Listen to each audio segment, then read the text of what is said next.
একটি গ্রামে বিদ্যুৎ ছিল না, ফ্যান চলে না, ঘাম ঝরে নদীর মতো। দাদি গরমে একেবারে মরা মরা ভাব।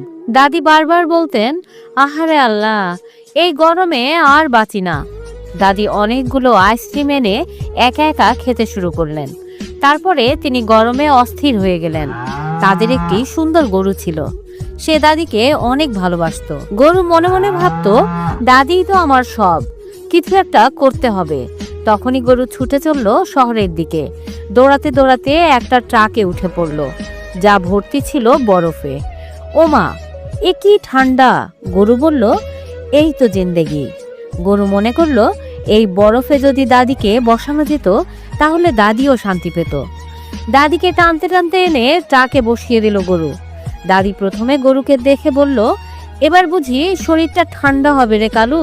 ট্রাকের বরফের পানিতে দাদির মুখের ঠান্ডা হাওয়া লাগতেই তিনি বললেন, আলহামদুলিল্লাহ, এই শান্তিটাই তো চাচ্ছিলাম।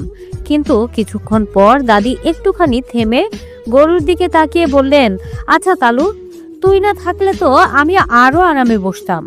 তারপরে এক ঠেলা দিয়ে গরুটিকে ট্রাক থেকে নামিয়ে দিলেন।